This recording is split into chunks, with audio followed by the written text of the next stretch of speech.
करके नाटा करके इस तरह की एग्ज़ाम्स होती है, वो एंट्रेंस एग्ज़ाम आपको देना पड़ेगी। डिप्लोमा इन बैंकिंग, ये भी शॉर्ट ड्यूरेशन डिप्लोमा होता है, ये कर सकते हैं आप। अगर किसी को चार्टर्ड अकाउंटेंट बनना है तो उसके लिए पहले उसको सीए फाउंडेशन करना पड़ेगा, सीएस सीएमए ये कोर्स वो कर सकता है। तो ये कॉमर्स फील्ड के ताल्लुक से हुआ। अब तीसरा जो फील्ड है वह है आर्ट्स ह्यूमैनिटीज़। ये किन बच्चों ने लेना चाहिए? तो जिन बच्चों की दिलचस्पी लिटरेचर में, अदब में, हिस्ट्री सिविक्स में, पॉलिटिकल साइंस में, समाजियात में, उन बच्चों ने आर्ट्स में या ह्यूमैनिटीज़ में दाखला लेना चाहिए। आर्ट्स के फैकल्टी को भी कुछ बच्चे बहुत कमतर समझते हैं, ऐसा समझते हैं कि आर्ट फैकल्टी हमारे काम की नहीं है। सभी बच्चों की दौड़ जो होती है साइंस फैकल्टी की जानिब होती है, ऐसा नहीं है। हर फैकल्टी की अपनी एक अहमियत है, हर फैकल्टी में आप अपना करियर बना सकते हो। 11-12 इसमें तो आप आर्ट्स HSC आर्ट्स में एडमिशन लेकर ये 2 साल में 11-12 में जो भी आपका परसेंटेज आएगा, ये परसेंटेज की बुनियाद पर अभी एडमिशन्स नहीं होते हैं, ये बात आपको पता है। आपको जो किसी मखसूस कोर्स के लिए दाखला लेना है तो उसके लिए एंट्रेंस एग्ज़ाम हर कोर्स के लिए अभी तय है, फिक्स है। वो एंट्रेंस एग्ज़ाम्स की आपको तैयारी करना है।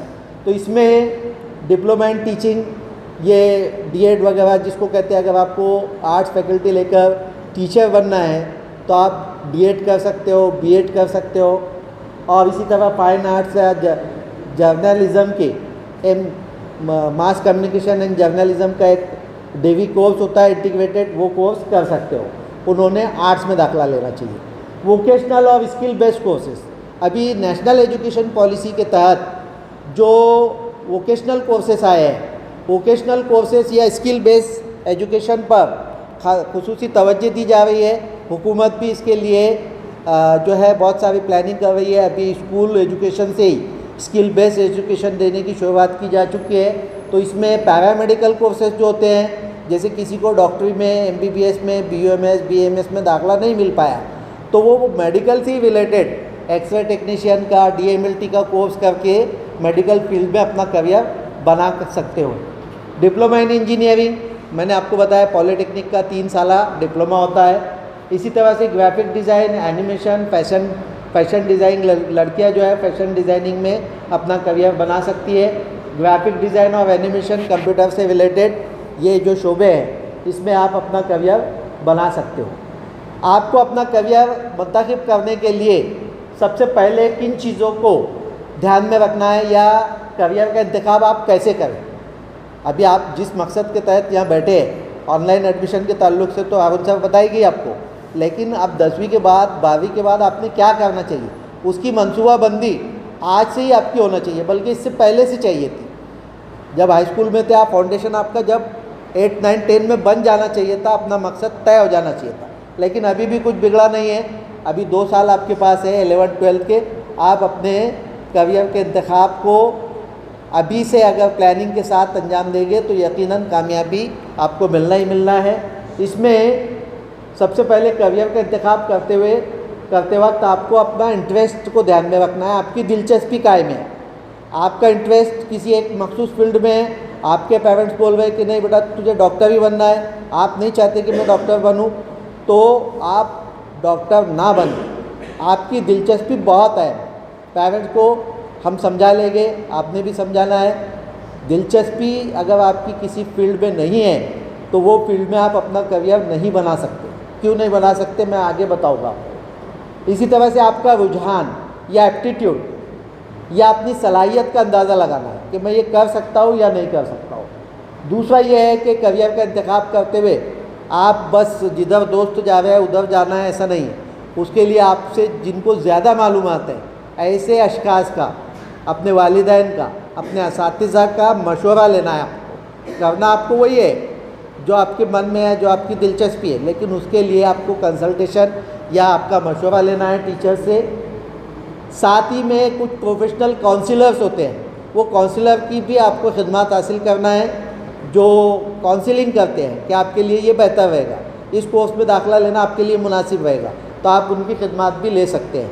इसी तरह से करियर का इंतखाब करते हुए आपको मार्केट की डिमांड देखना है कि अभी लोग आज मार्केट में किस चीज़ की, किस शोबे में हमारी ज़रूरत है, कहाँ मार्केट में डिमांड है। जैसे एक 10 साल पहले का अगर आप ये देखेंगे करियर का, तो उसमें इंजीनियरिंग को बहुत ज़्यादा डिमांड थी। इंजीनियर्स जो है सभी बच्चे इंजीनियर्स उसमें लैक्स में पैकेजेस थे, 10 लाख सालाना, 20 लाख सालाना, इस तरह के पैकेजेस मिलते थे। लेकिन पैटर्न हर 10 साल बाद बदलते रहता है। आज जो है मेडिकल का क्रेज़ है, सभी बच्चे जो है मेडिकल की नीट की तैयारी सभी बच्चे करते हैं, पसंद करते हैं, पेरेंट्स भी करते हैं।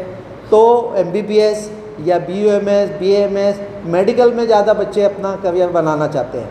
कुछ बच्चे IT सेक्टर में अपना करियर बनाना चाहते हैं, कंप्यूटर इंजीनियरिंग करना चाहते हैं।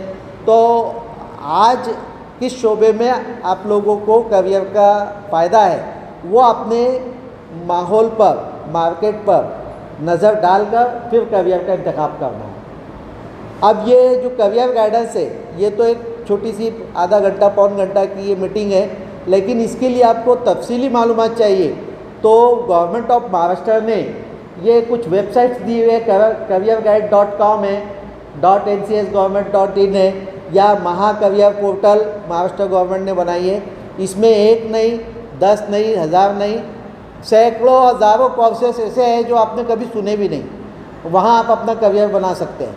उस वेबसाइट पे जाइए, वहाँ आपको कहाँ का एडमिशन मिल सकते हैं वो तलाश कीजिए, उसके ताल्लुक़ से मालूमात इकट्ठा कीजिए और अपने करियर का इंतखाब कीजिए। इसी तरह से स्कूल काउंसलिंग सेशंस जो होते हैं, जैसे अपनी स्कूल में भी लिए जाते थे, करियर काउंसलर अपनी स्कूल में भी 4-5 टीचरों ने कोर्स किया है, परत मैडम है, हारून सर है, रियाज सर है, मैं खुद हूँ।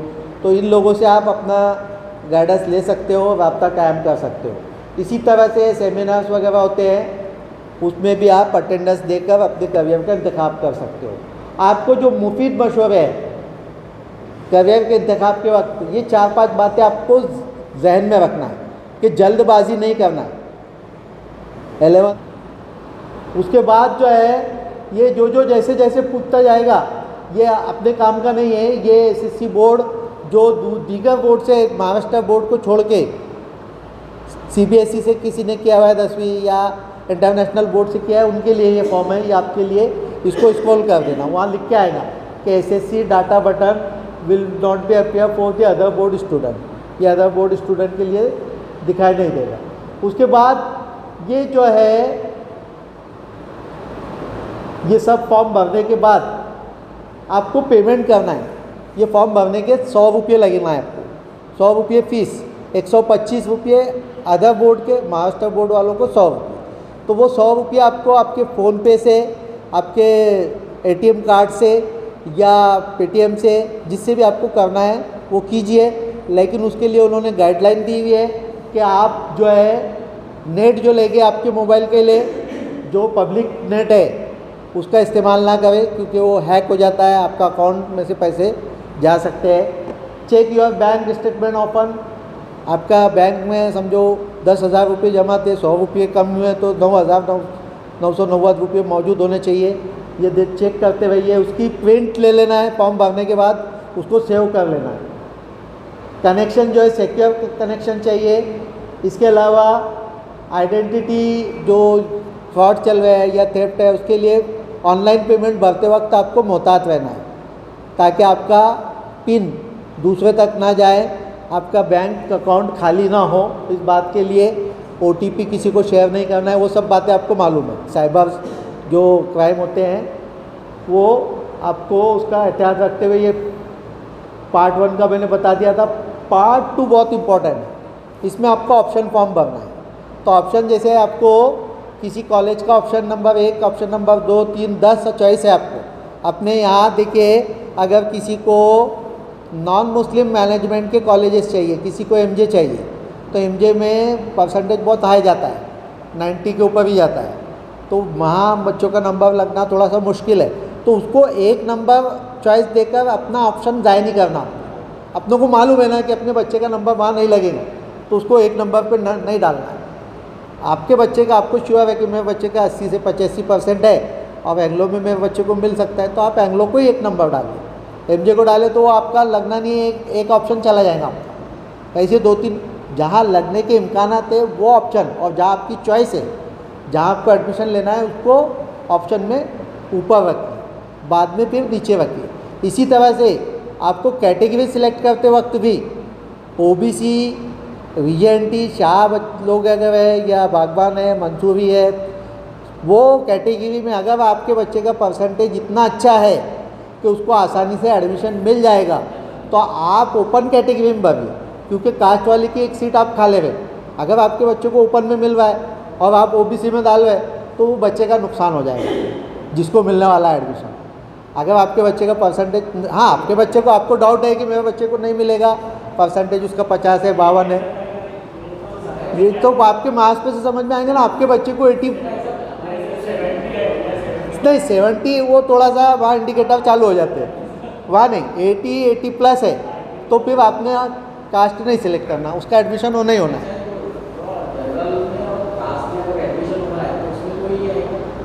फीस का कोई नहीं है। फीस जो है, देखिए कॉलेजेस की किस्म बता रहा हूँ मैं, आगे आएगा वो कॉलेजेस कितने किस्म के हैं। ये देखिए कॉलेजेस जो है ना वो 3 किस्म के हैं, एक है ग्रांटेड कॉलेज, एक है नॉन ग्रांटेड कॉलेज, और एक है सेल्फ फाइनेंस कॉलेज।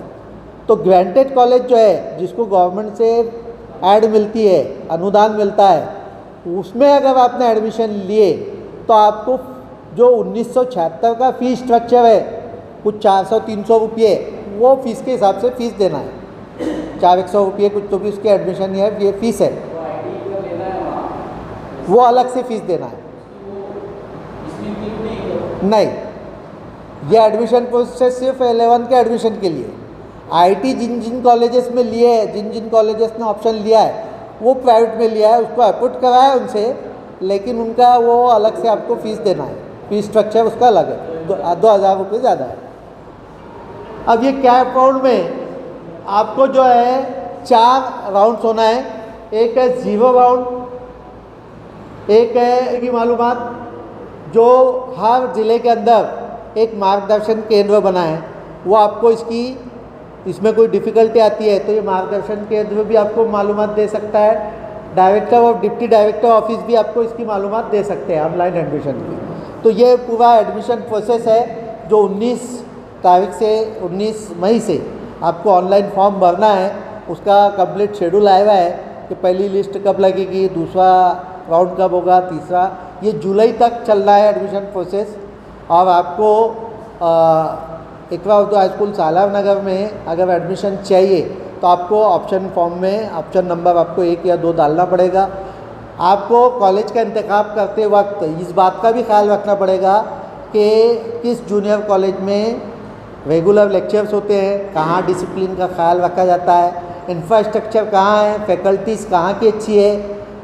जो बड़े बड़े कॉलेजेस से बच्चे आ गए हैं, एमजे कॉलेज का कैंपस आपको पता है, इतना बड़ा कैंपस है, और आज के हालात से आप बखूबी वाकिफ़ हो, आज कैसे हालात चल रहे हैं, तो अपनी बच्ची सिक्योर कहाँ रहेगी, वो कॉलेज का आपको इंतखाब करना है। और अल्हम्दुलिल्लाह इकरा सालार नगर में हम डिसिप्लिन का पूरा ख्याल रखते हैं। आईटी के लिए हमारे पास 51 कंप्यूटर यहाँ मौजूद है। फैकल्टी का हमारे पास मसला था, लेकिन हम जो नीट का इकरा शाहीन एकेडमी मोहाड़ी में जो कॉलेज चलता है, वहाँ की फ़ैकल्टी की खिदमात यहाँ भी लेने वाले हैं, उधर भी पढ़ाएंगे वो। तो आपको वेल एक्सपीरियंस, वेल क्वालिफाइड लोग इकरा शाहीन के पिछले साल भी और फुल फ्लैश भी कुछ अपॉइंट करने वाले हैं, तो फैकल्टी का भी यहाँ मसला नहीं रहेगा। इंशाल्लाह इस कॉलेज में आपके तवक्कात के मुताबिक आपको जो है आपके बच्चे की तरक्की के लिए हम पूरी कोशिश करेंगे। आप लोग की चॉइस है, वो आप जिसको चाहे। अगर आपको ग्रांटेड कॉलेज में आपके बच्चे को दाखिला मिल जाता है तो हमको भी खुशी होगी। आप अपनी चॉइस के हिसाब से प्रेफरेंस फॉर्म भरिए और इस ऑनलाइन एडमिशन प्रोसेस को, जिसको कि CAP कहा जा रहा है, इसको मुकम्मल कीजिए। आप अगर ये फॉर्म भरते वक्त कुछ पेरेंट्स को समझता नहीं है, आप ये मैसेज जो अभी हमने दोनों डिवीज़न के 10 सेमी के 10 उर्दू के सभी पेरेंट्स को बुलाए थे, लेकिन पता नहीं कौम को फिक्र बेदारी अवेयरनेस नहीं है। उनको ऐसा लगा कि भाई इनके एडमिशन लेने के हम गाइडेंस कर रहे हैं कि आपको कैसे एडमिशन लेना है और किन किन बातों का ख्याल रखना है। तो आप ये मैसेज समाज में जाके साथियों को बोलिए कि आप इस तरह से और इसके बावजूद आपको कोई दिक्कत जाती है फॉर्म भरने में, तो हमारे पास यहाँ मिर्ज़ा जुनैद सर करके और नोमान सर या आपके 100 रुपये लेकर फॉर्म भरने के लिए खिदमत दे सकते हैं। किसी को अगर अपने मोबाइल से पेमेंट का मसला आ रहा है, पे करते नहीं आ रहा है, या सिलेक्शन का मसला आ रहा है, चॉइस भरती नहीं आ रही है, तो यहाँ आप स्कूल में मुझसे, हारून सर से या हमारे स्कूल के क्लर्क से, क्लास टीचर से रब्ता कायम करके हमारी खिदमत ले सकते हैं। आप लोगों ने सुना, जज़ाकल्लाह, शुक्रिया।